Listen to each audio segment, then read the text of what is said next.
Are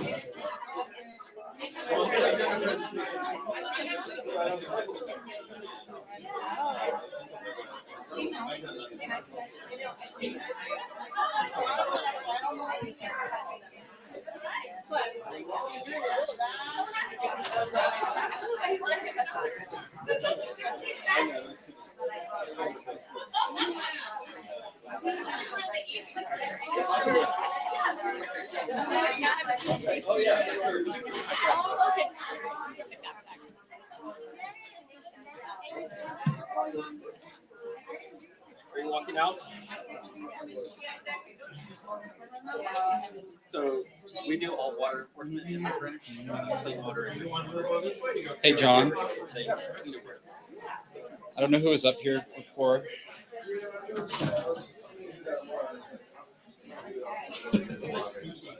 I know. I was really excited to get the time.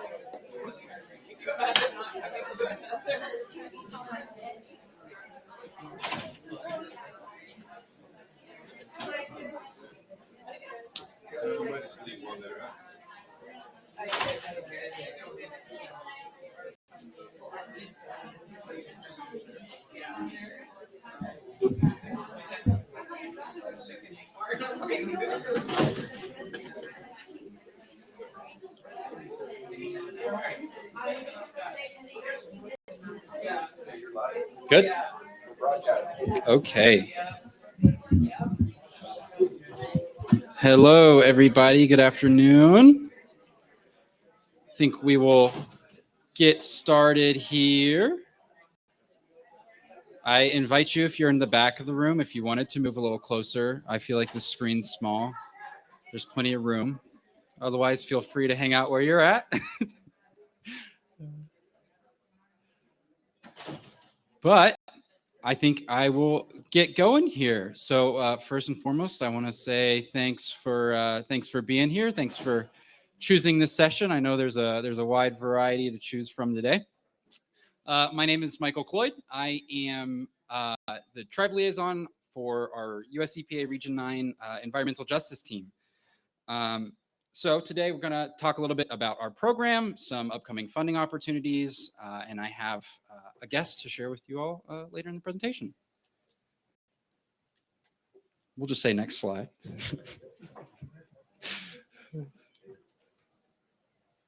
Okay. A little agenda that I just walked you through.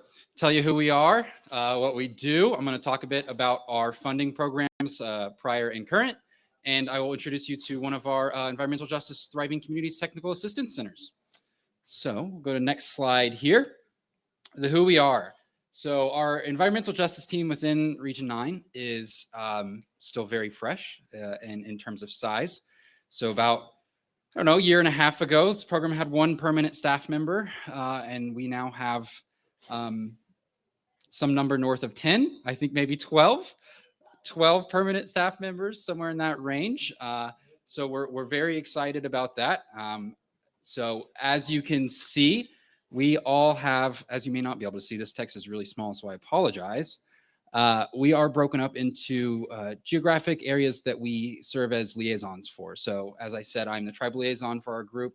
We have folks located throughout the region, some place based in LA, San Diego, Hawaii. There's majority of us are based out of the San Francisco office, and we each serve different regions. You all will have access to these slides. All of our contact information is here, mine included, and we'll go to the next slide. So what we do as an environmental justice team within Region 9, first and foremost, we are project officers. So how did we grow from that 1 to 12 number so quickly? The Inflation Reduction Act, right? Here to talk about funding. There's a lot of environmental justice funding. We serve as project officers for those grants. We are community liaisons, as I am here talking with you all. We work on integrating environmental justice principles within our own region, within EPA, and we support government partners as well. So diving into these a little bit, next slide here. Oh, I lied. We're going to talk about what we don't do first and foremost. So we don't label communities. Cherie talked about that this morning. I think she spoke very eloquently to that. We don't do EJ for the whole region, right? I think there's often a misconception that we are the environmental justice team, therefore we are it for Region 9. That's not it. We are not the only people doing EJ. It's a responsibility of the entire region, and we're here to help implement that and encourage that, act as community liaisons, and at the root of it, we are not the only ones doing EJ. We don't represent communities, and we certainly don't speak for them. We only serve as liaisons, right? I don't live in your world. I'm not going to pretend to understand everything you go through, but I can certainly serve as a liaison. And last but not least, we don't pretend to have all of the answers. I will never pretend to have all of the answers, and I anticipate there will be questions today that I don't have answers for, but we will strive to get you the best answer we can. So our next slide there. As I said, we're project officers, right? So we have some prior programs, EJ Small Grants, SEDGCA you might have heard of. Those are all prior environmental justice programs that we serve as project officers currently. Our Thriving Communities Technical Assistance Centers, that's a $10 million grant. Our region is lucky enough to have 2 of those, so we serve as project officers on those.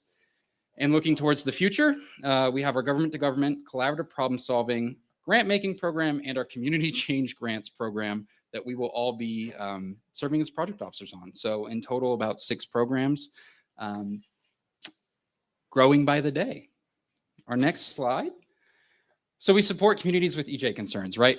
One of the ways we do that is our grants programs, providing funding for EJ projects throughout the country. We participate in community meetings, conferences just like this one. I typically attend each and every RTalk if I'm available.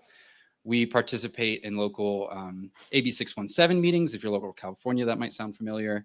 And participate in local meetings as well, like the LA EJ Network meetings. Other types of engagement, we have a standing community check-in meeting. We invite community members to come monthly, talk about us or talk with us about EJ programs, talk about us if you'd like to, that's an option. Really just have some open time to have an open dialogue with community members, hear concerns, provide feedback in an informal setting. Obviously, we come out to conferences like this in a more formal setting, but we do really strive to have continuing conversations. Yeah, integrating EJ and EPA Region 9, right? That's a big part of what we do. You might have heard of the Goal 2 strategy, which sort of outlines some of the principles there. We help integrate that throughout the region. We have a couple subcommittees around tools and processes related to EJ. Our community check-in, I mentioned, right? A big part of that program is ensuring that we're following up with concerns that we hear at the community check-in, whether or not that's connecting folks with other technical experts in the region, or if it's just, you know, getting a specific answer about a policy or a law. We also refer those to outside agencies, right? Connecting people throughout the region. Internally, we also provide trainings. We brainstorm innovative solutions and very often collaborate with other program offices to come up with some creative solutions to issues that we're seeing on the ground. So our next slide. As a continuation of that, supporting government partners outside of just our internal structure, right? So we engage with federal agencies across the board, state and local governments, tribal governments, and share and address EJ concerns, connect to resources, right? We've supported trainings across many different agencies, and help provide EJ comments and recommendations where we can, right? Example down there is our talk, right? We see a picture here from 2019. And we'll dive right into our grants program. So I really like to have a visual. I know this might not be helpful for people in the back.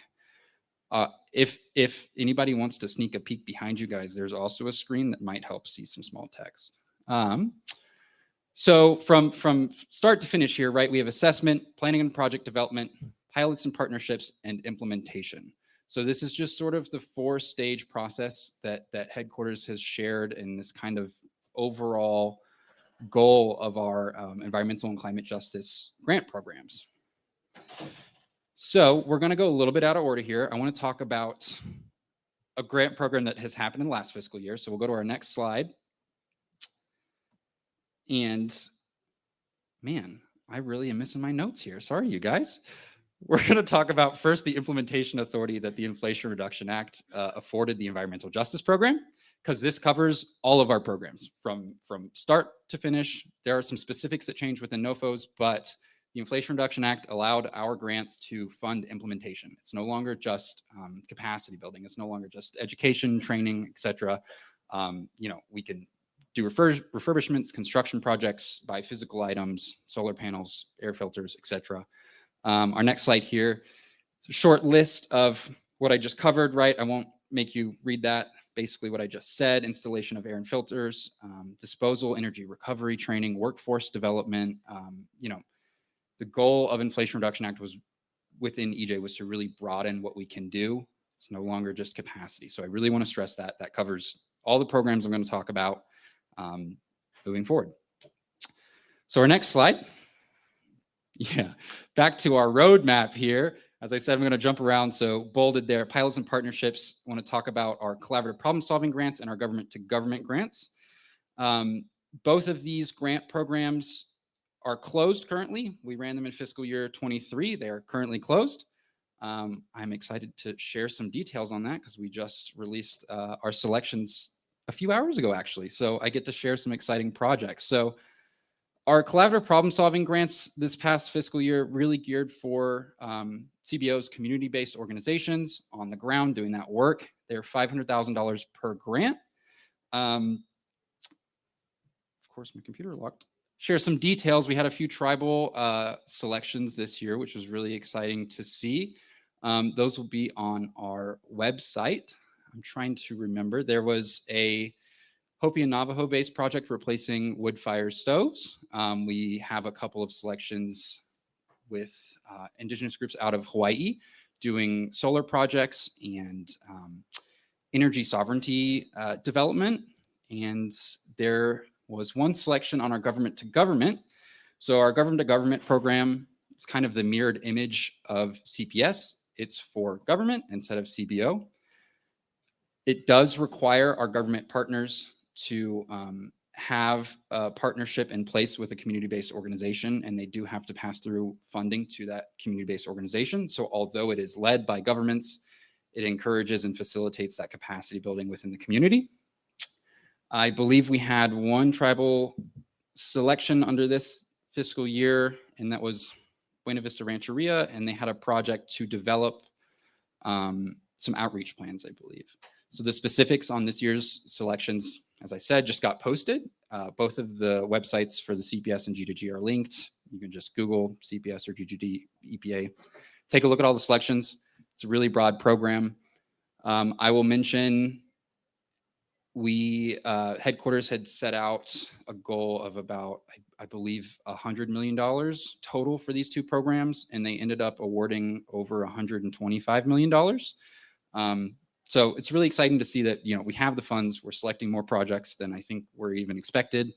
And I think that's going to carry on through all of our programs. So I encourage you to take a look at future programs. So we'll go to the next slide, talk about a future program.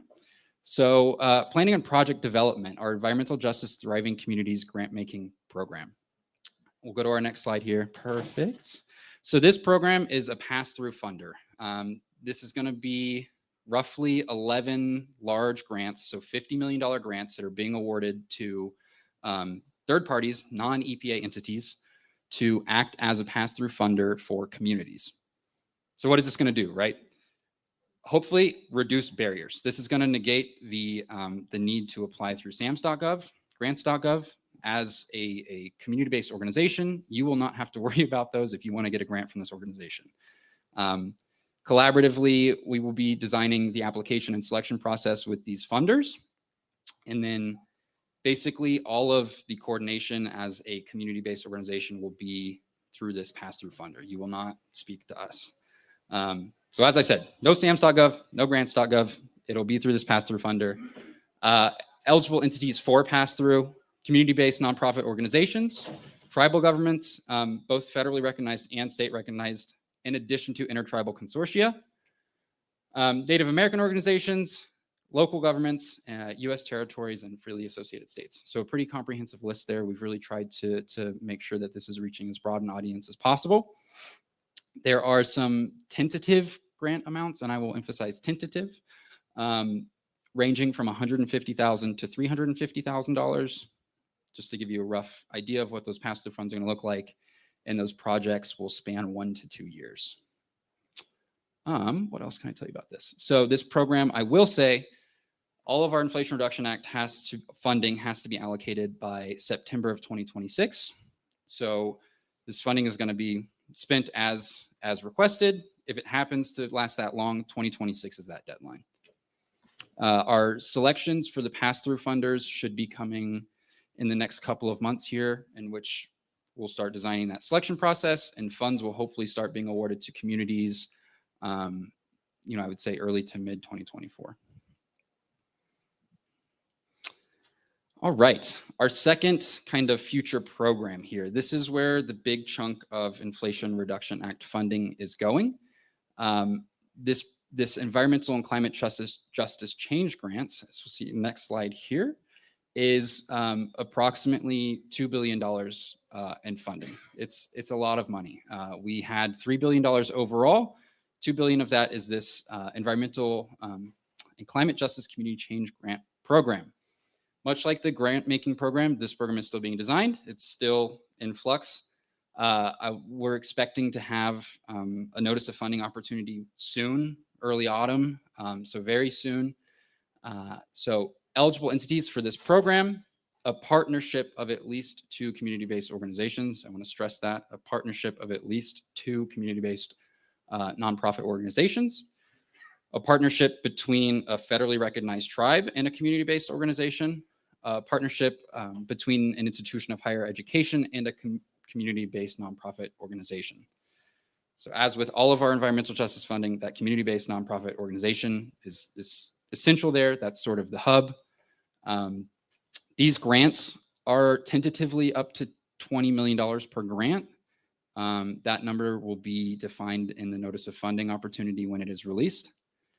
As I said, the program guidance is expected by fall of 2023. I can share, and you might hear and see in the NOFA when it does come out, it was announced that there's a indirect cost limit of 20% for these grants. There's an exemption for federally recognized tribes on that indirect cost. So just want to share that ahead of time. You'll see that in the NOFO. There's an exemption. It'll be in the NOFO, but I did want to share that because that was exciting for me to see, at least. I mean, that's a big burden that's relieved. So our next slide, talking a little bit about our expected eligible activities, right? So as I said, implementation, it's really wide and far reaching. If it's a climate and environmental justice project, there's a good chance that it'll fit into this implementation grant, right? Reducing indoor toxics, indoor air pollution, mitigating risks from heat islands, extreme heat events, community-led air, waste, water monitoring programs, and prevention of pollution from those sources. Projects encompassing climate resiliency and adaptation. We've seen sort of in our previous smaller projects, solar panels, as I said, air filters, the wood stove project that was just funded, emergency preparedness plans, everything under the sun, right? So there'll be a lot more in-depth list in that notice of funding opportunity when it comes out, and there will be some specific exemptions, but excited for the broad implementation authority under this.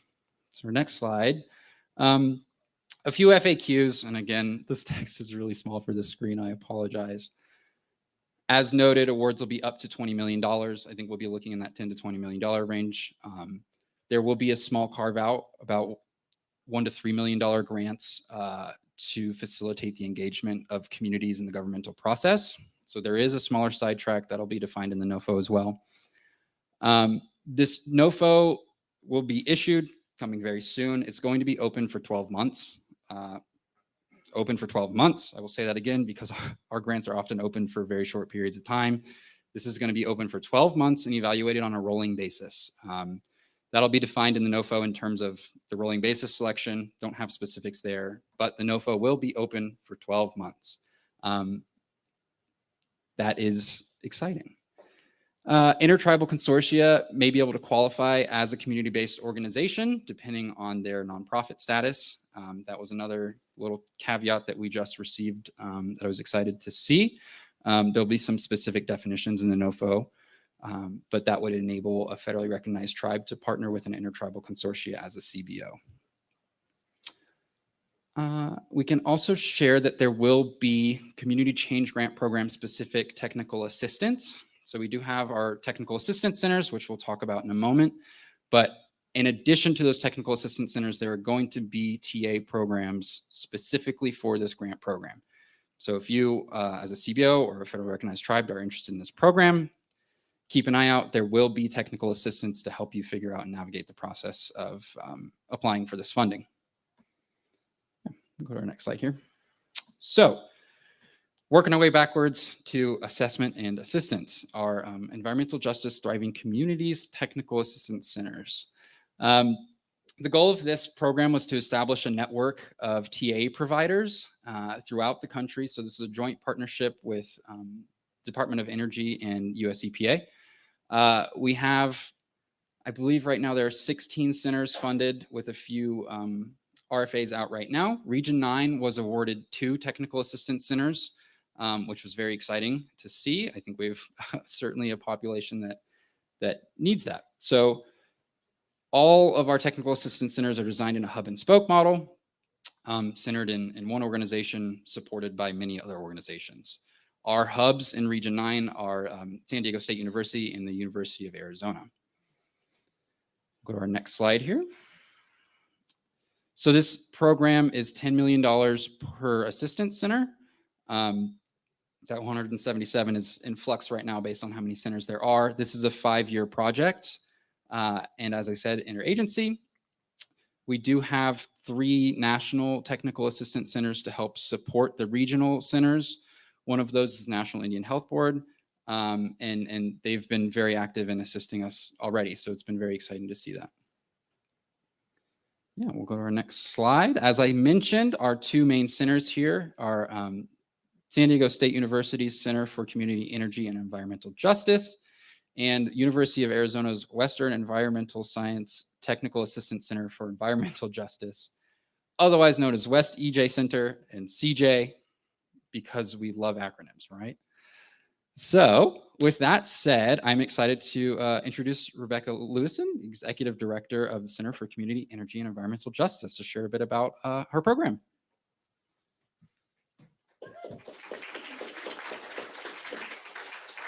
Thanks, everybody. Thank you. And thanks for sharing your time with me. Also, thanks to everyone who's come and stopped over at the table. Hopefully you've seen us there just at the top of the stairs, and the escalator will be there all week. But also here to answer questions after Michael finishes. And I think that's really the most important thing, is just to sort of hear and learn, get a chance to ask questions about CJ, about West EJ, the University of Arizona TCTAC as well. So I'll just tell you a little bit about CJ. So again, that stands for the Center for Community Energy and Environmental Justice, but we're going to go ahead and just call it CJ. As Michael mentioned, we are one of many organizations that is supporting this technical center. We represent many different types of organizations across EPA Region 9. Some of these hopefully are familiar to you. So the Center for Creative Land Recycling, the Climate Science Alliance, who's also here today and gave a fantastic presentation this morning, the Institute for Tribal Environmental Professionals, also participating in this event, the Desert Research Institute, Pacific RISA, they're based out in Hawaii, the Public Health Alliance, Arizona State University, University of Guam Center for Island Sustainability, the Environmental Protection Network, and the University of San Diego. So we're thrilled to be working with this incredible group of folks, again, across Region 9, and that's really our goal, is to serve EPA Region 9 together. So you may ask yourself, but what does technical assistance mean? What will you do? How can you help? That is a fantastic question. And we've tried to articulate that. And there's some stuff on the screen that I can read. There's also a handy dandy one-pager that we've put together to provide some information. This is also on our website. But and what I should say is this is the TA menu that we're currently working with, but part of the reason I'm here, part of the reason we've been having great conversations is to hear from folks in the region. This is what we need. We're in the short order cook phase, which is we want to hear what those things are. I don't know that we can give them all or provide them all, but we're really, really interested in hearing what those technical assistance needs are from tribal partners and tribal orgs. So just to run through some of what the services are that we're working to provide: environmental and energy justice needs assessment and analyses, helping with navigate government systems and providing training. Fantastic to hear that, for the grant maker, you won't need to engage with SAMS.gov or grants.gov, but for other initiatives, that's a need. And so we're here to support that process. One of the things we really want to try to help our the folks who are working with us is be strategic. So identify grant opportunities and get help from folks from those grant opportunities to help us identify, am I going to be competitive for this or not? Is this really worth my time? So we really want to increase grant getting, and administrative and grant management capacity is something that we've heard a lot about. That's one of the areas of technical assistance we want to provide.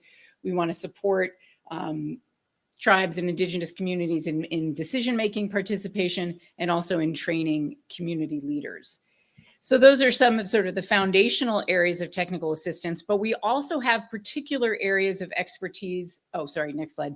Around energy justice, greenhouse gas emissions in that space, environmental health and quality. We do have funding to provide translation of materials in languages other than English, and also interpretation of technical language documents, if that's something that it can support processes. We have lots of folks in our network who have knowledge of relevant laws and regulations and policies. And finally, one of the things we're really trying to do is create a strong community of practice. So connecting networks of partners. Michael mentioned a number of initiatives coming up that you need more than one. And so that's one of the ways that we want our Technical Assistance Center to help people and bring folks together. And I think that's my last one. I think we're next. Oh, is there more? Maybe there's more. Okay. Yes. Sorry. So maybe you want to know how you can sign up. This is all on the table. If you don't want to snap this is a QR codes. Actually, they're not hot anymore. That's what my daughter told me. They used to be, but not anymore. I still find them useful. So it's super easy to sign up. We are encouraging folks to sign up both for our newsletter and mailing list. And you can do that on our website. You just click on this link that says sign up. That's the little envelope one. Similarly, if you're interested, one of the things we're excited to do while we're here, if anyone wants to, and we've been putting these little postcards out that you may have seen, and we'll probably get some of you on the way out in case you're interested, is to sign up for a one-on-one session to sort of give us some information. What are you looking for? What do you need? We can sort of align. Here's what our menu looks like right now. So there's a sign up, another QR code that you can click on just to pick a calendar time during breakout sessions tomorrow or Thursday, so we can have that conversation if anybody's interested. So we'll have those postcards. We'll have those postcards for you.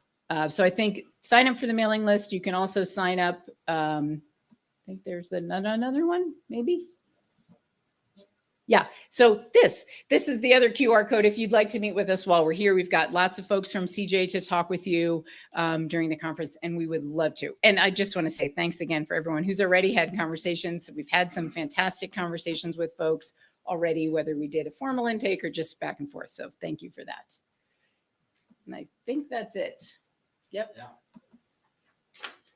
Thank you. As Rebecca said, we have some time for questions at the end of this. We've got some padded time for discussion, and I hope we have some good questions out there. The last few slides here, just wanted to introduce the West EJ Center as well. So as I mentioned, we have 2 technical assistance centers in Region 9, one of which is here with us today. Others based out of University of Arizona, and they were not able to make this, but I wanted to share some slides so you all were aware that they are providing TA as well. So And a similar hub and spoke model based out of the University of Arizona. They have a few central schools that they're based out of. Southwest Environmental Health Sciences Center, Indigenous Resilience Center is a part of their group, Participatory Evaluation Institute. And then they've partnered with a number of external groups as well, right? So Public Health Institute, University of Southern California, the Environmental Protection Network, Hawaii Public Health Institute, so coverage across the region, much like SDSU's program. Our next slide just talks a bit about their services, very similar to San Diego State University's program. Capacity building, online training programs, if there's, questions about specific government resources, conducting local EJ analyses, looking at making an air sensor lending library, getting over some hurdles with that program, but wanted to share a few slides about them. We'll go to our next slide here. We're going to skip this. So our next slide, some FAQs, right? We have 2 technical assistance centers. Which one am I supposed to go to? Either one. These are open to everybody. There are no location-based requirements. If you feel a particular way about University of Arizona, go to them. If you would like to talk to Becca, right? They're going to be attending different events to make sure that we have coverage across the region. So you may see either one, depending on what event you're at. But to be clear, there are no guidelines dictating who you can receive assistance from. They're collaborating, obviously, if they see a need from one community that either or feels that Becca might, be able to help assist, they might refer you to Becca. But just wanted to clarify that. Another clarifying point, TCTACs do not provide funding to communities, right? So there is no pot of funding that Becca is doling out. They're purely a technical assistance center. They're there to help you understand the resources that are available. They're there to help you, prepare to receive those funds, work through those funds, but they do not have funds themselves. They will work with the grant makers once that program is stood up, and certainly will have a very good understanding of that program, but they do not fund directly. Last sort of FAQ there, can TCTACs assist in writing my grant? They cannot write grant proposals for you. That's kind of our largest limitation there. There's no direct writing assistance in grant proposals. They can help review grant proposals. They can, work through that process and help you understand what makes a strong grant application, but they cannot write the grant application or proposal for you. Contact information. Don't stress taking a picture, right? Slides are available. Lots of good handouts. We'll go to our next slide. So I just wanted to recap before we get into questions here. Our grant opportunities, right, from top to bottom. This program, Technical Assistance Center, is designed to help assist in getting that funding out. We have our collaborative problem solving and government to government competitions. Those are both closed for the fiscal year.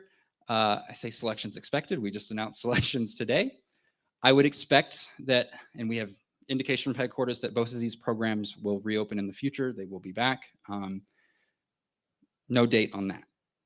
Our Thriving Communities grant making program, so that pass-through funding, selections for those pass-through funders should be announced very soon, in which we'll begin designing the process for communities to get that funding, right? So competition for that coming in early 2024. Our Community Change Grants program, kind of that last big piece there, $2 billion, those big grants up to 20 million. That NOFO is expected in fall of right now. So any day now we'll be getting a NOFO for that program. And I think our next slide, time for questions and feedback. I would offer for both our EJ grants programs, if there's any direct questions you have on any one of the programs I covered. I know they're a bit scant considering we don't have anything open currently, opening soon. And also offer, Becca's here for feedback, questions about what technical assistance can be provided. If you have any feedback for her about what she, what the group can be providing for you, let us know. So with that, I'll open up for questions. Thank you. I'm T. Cervantes, representing Campo Band of Mission Indians. This is just like a little bit of, I would say, advice for future programs.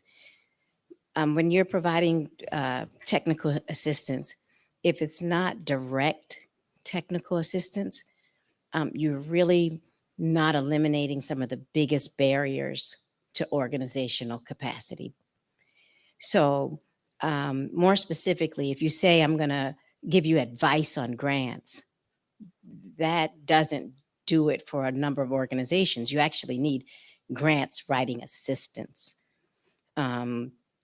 Because in a number of organizations, you have people multitasking, and I think that's probably not even good enough of a word. So you have someone who's a director that's writing the grants. So if that person already kind of knows the basics of how to get that done and has developed the relationships, the individual actually needs someone to come in and help get that grant written. So I want to mention that as one thing.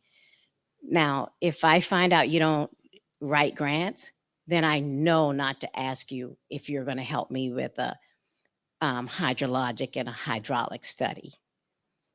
You're not going to help me with a cultural resources assessment. Like some of the heavy lifts in an environmental impact statement. So to me, those are like these weightier things that a tribal government doesn't have the resources. I think even some municipalities, small municipalities, don't have the resources for. So I would like to see in the future, like more substantive, direct technical assistance, things you can't afford to do, either financially or due to lack of organizational capacity and capability. And I had one other thing here. Oh, yeah. And say, for example, water research rights. A number of tribes have not had the capacity to even research their water rights. So I think in this particular space, getting more specific about the types of services you can provide would be very helpful, because I find this like a little generic, and not to insult what you're doing at all. I just think it needs a little bit more substance in terms of what you can provide. Thank you. Yeah, absolutely. I'll just start by saying heard. Yes, heard. No, do not apologize. No offense taken. Starting from back to front, right? Things are generic right now. Yeah, I would agree. I think that part of that process is us getting into the community and hearing directly what is needed, right? Which this is a great start, right? This feedback is valuable, and I'll let Becca reply to the grant writing portion of that, right? Yes, we cannot do grant writing. If there's specific analyses like that that are helpful, I think that's something that we can look into. I'm not going to say or promise that we have the resources to do it, but it's something that we can look into, and it's very valid and helpful for us to know that. And I'll let you. Sure. I think the grant writing part is, yeah, as you say, that's one of the strictures of this program. But here's what we can do. And I recognize that none of all these services will be of interest, but we are going to be providing grant writing training. So for some organizations, that's appealing, right? There is someone on a staff, but I recognize that's not everyone. So that's something that we are ready to do. We'll also be providing templates and timelines for specific initiatives, not generic ones, but for specific initiatives, as well as what we're calling white papers, but I don't know if that, we can maybe work on the terminology of that, but that really specific, accessible language that is necessary to be able to write a grant. So what I feel like is we recognize that this line has been drawn, and this is where we can go to it and really be able to support specific grant writing activities. And you also mentioned the review process, and that's something that we can do.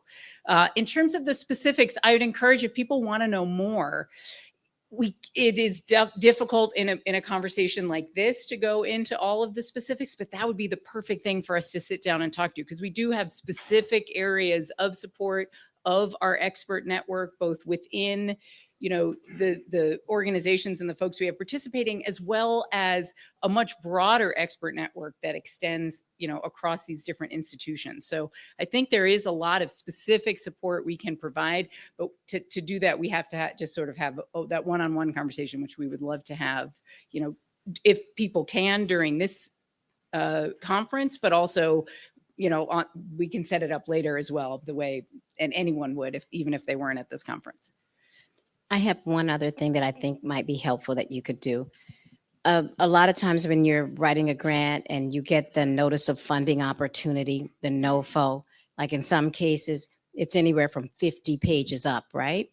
One of the things your organization could do is give me a quick and dirty on the checklist that this funding agency is going to use to eliminate me. 100%. That's what we mean by the templates and the checklist. Absolutely. Yes, that is the because plan. Yeah. some things you get eliminated if you don't have from the jump, and you've already spent time you don't have writing this extensive application when the agency is going to run down 10 to 15 things, and if you don't have it, it's kicked out from the onset. So if you could give us that Absolutely. cheat sheet, that would be helpful. And I would say even before that, one of the things we want to do, so that's 100%, we're on the same page, and that's exactly the type of support we want to provide. What we want to do is even before that, help, all the communities that we're working with make strategic decisions. So you may say, I want to go after that. The next question is, will you be competitive for this? And the answer could be no.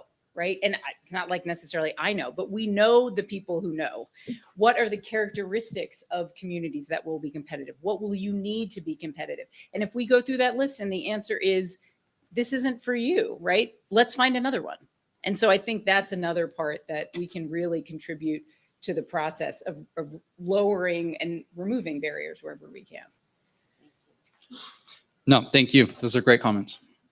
And I would also add, if there are specific NOFOs that you need a breakdown of, please reach out, right? Like if there's a top to bottom, here's what I'm interested in, and here's the priority list that goes for anyone, right? Reach out. That's really helpful information for both of these assistance centers to know and kind of prioritize where they're starting. Can I steal that from you? Yeah.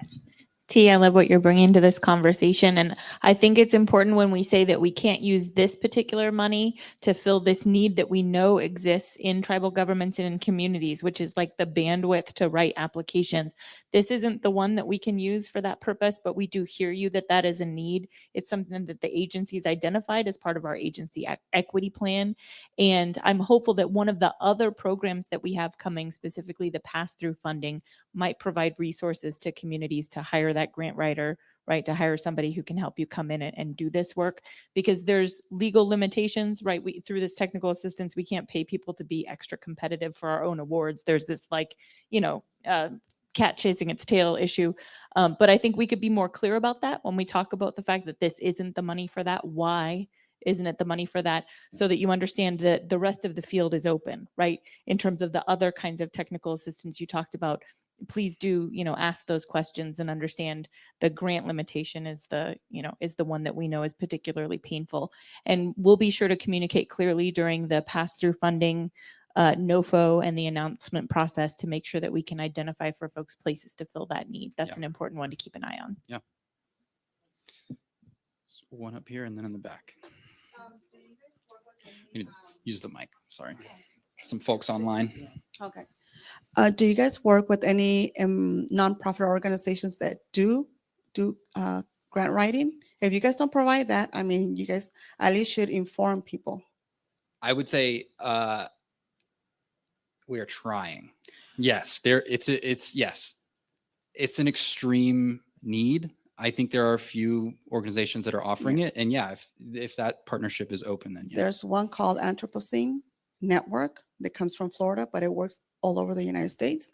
And of course, also the EPN, Environmental Protection Network. So that's also another one that works with. So we're EPN is part of our network. Phenomenal. But they do free grant writing. So that should be provided to anybody that is looking, And for a one grant. of the things we're trying to do as we sort of build our network, it's really talk to folks, as you say, who have been in this space for a long time, working in EJ. And so we're trying to make really strong relationships with people in the state of California, but across all of Region 9 to identify who can, I don't know what capacity they'll have, right? Because Region 9 is very big, but absolutely. And we are really working hard to try to identify those partners. Yep. I work in Region 5 and I'm the tribal coordinator. So when I do get the information from EPA or Cal EPA for grants, I right away write those two nonprofits and always looking for more nonprofits that do grant writing. So believe me, Region 5 is big.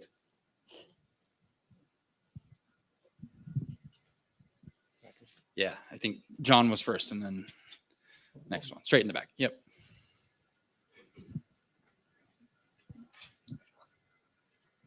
On that last grant opportunity with the NOFO that's opening up, that's going to be what you said, 12 months kind of rolling. So how does that work then? Let's say we have all of our ducks in a row and we apply in month 1.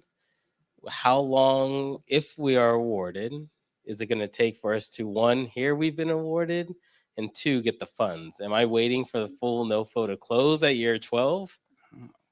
Yeah, so wonderful question. I'm going back to that second slide where I said we won't have all the answers. We won't have all the answers. Yeah, that's one of the real specifics that we don't have yet, right? It'll be in the NOFO.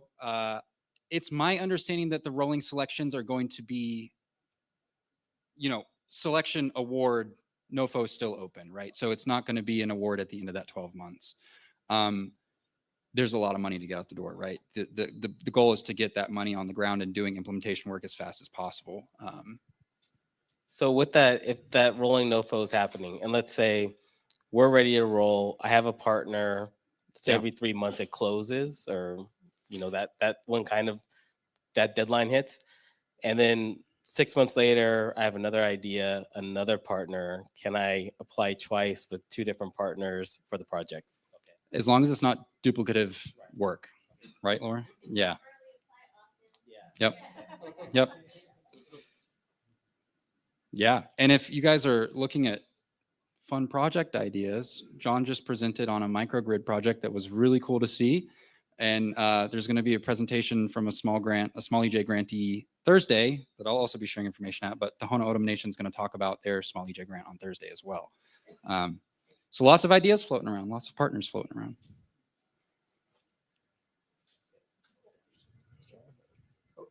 John took my question.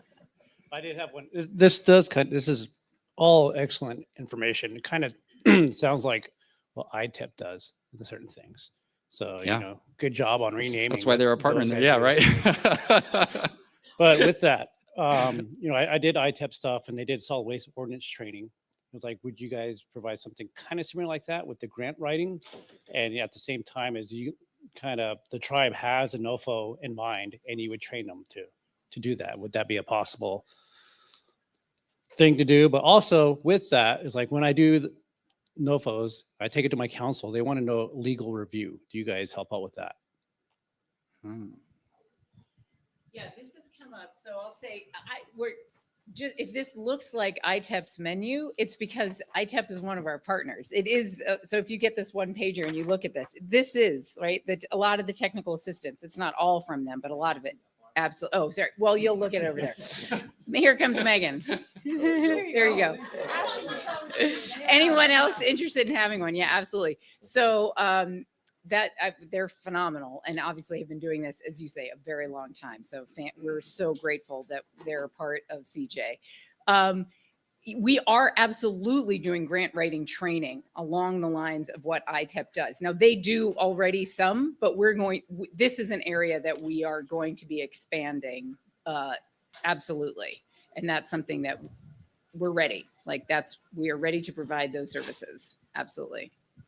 So the question will just be, will we do it in residence and how will we do it? I don't have the logistics yet.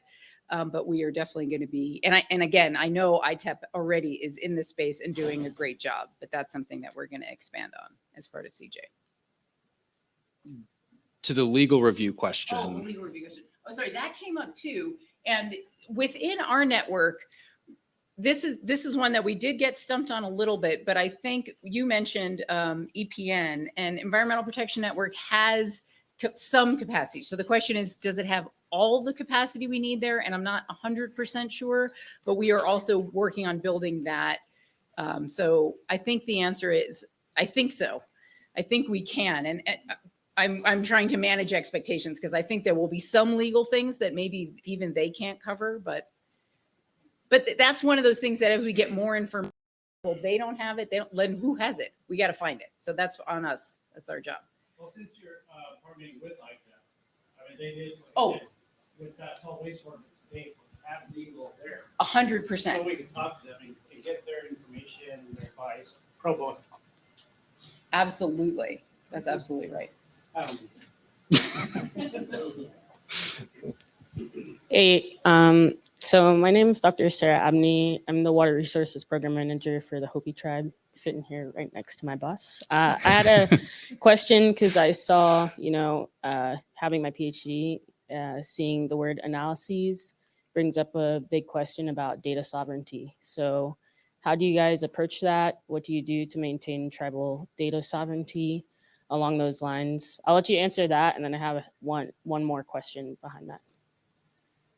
Sure. So the TCTAC isn't really like, we're not about doing projects. We're about helping you get money for projects. And so the analyses could be of existing information that you have that you're interested in having, but we're not like a project. It's not a project-based initiative. So I imagine that like our primary issues or our primary space will be using data that already exist. So, but one of the things that we're excited about helping is identifying people that can partner with you for your work in those analyses that you're interested in doing. And I'm assuming when you mean by partnerships, do you mean professors at San Diego State? Or? Well, no, I mean, it's this across this entire network. So we're building, EPN has a very strong network of experts across all of these different fields. We're complementing that, not duplicating it, right? Because they're already part of our network. So it's really just putting you in contact with someone. And that person could be at SDSU or ASU, but it could easily be someone who was, part of the EPN network. So, SDSU is super proud to be, hosting this and leading and doing a lot of the management, but we are just one of many in our network. Yeah. So my second original question, and then I'll pass it to you, is, you're opening up tribes to these contacts. And for me, with SDSU being a university, my question is, with that technical assistance, can it not open up to having technical assistance to develop IRBs with tribes to protect the tribes as you're opening them up to contacts? Because, that can be a big can of worms, with seeking these funding, seeking these opportunities, but maybe not understanding what's in it for the other person on the other side. Absolutely. So SDSU has a long tradition of working with lots of tribal partners. We work really closely with the Climate Science Alliance and the Tribal Working Group. That we have a lot of experience. If those situations arise again, I am anticipating that we are not going to be actively engaged in your work. We're going to be supporting and having you lead your work. And I see Amber's coming to help here. But so we do have a lot of experience and a long relationship with a number of tribal partners. And that is something that both in terms of coming up with training for an allyship and how this process should work is something that I know the Climate Science Alliance has been leading, and we are following their lead because they're part of our network. Amber, did you want, I see you. I do. I want Yeah. to answer the question. We need to get our last. I'll be really fast. I just want to assure you that, the reason that ITEP and the Alliance are involved is because we have been identified as wanting to be that bridge to support our tribal colleagues to get this funding. So that is our pathway, is to do everything we can to make it easy for you to get this.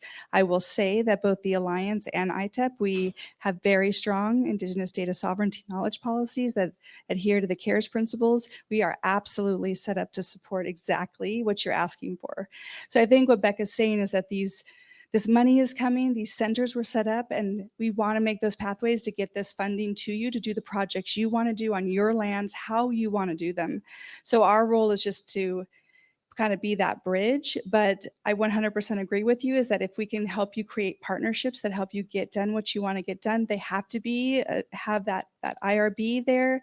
They have to have that data sovereignty, knowledge sovereignty policy, and everything that you need to protect the information you want and to do the project the way you want to do it, not with somebody else telling you how to do it. So it's more like we're trying to create this new path to just get this funding to the tribes as easily as you can and figure out what are those pathways and working through all the challenges of, yes, we need more grant writers for you. We need more very directed technical assistance, and we're navigating this. So there's all those question marks, and we're trying to figure out how to navigate it. And I love the comment above about finding those other champions and organizations in the community that can help be that bridge to do maybe the things we can't do, but to make sure that they're being done in the right way.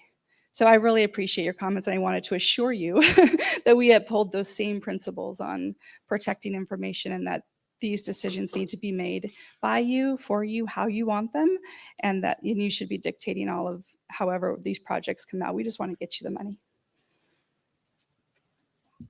Yeah, T, we'll make this the last one. I just realized we blew Okay. past time. Thank you. Two things. I sometimes mess up and I use acronyms. And so I try to say notice of funding and opportunities is a NOFO. And I think one of the things just kind of conference wide, like how many people knew what IRB was, right? So yeah, you, but of course, but I'm just saying like that's a form too of making people feel like an outsider. When we use so many acronyms and we don't break it down, you lose part of your audience. So I think we could get better at that during this conference. And the second thing is when we're talking about that notice of funding opportunity, you've said several times, you don't have it all worked out yet. Well, I think at this stage, it would be a good idea if you begin to involve tribes now before you put out the guidance that we're going to have to follow. Ask us what should be in that NOFO, or, you know, how that NOFO, how we could help you reduce structural barriers to our access from the inception. Thank you. Yeah.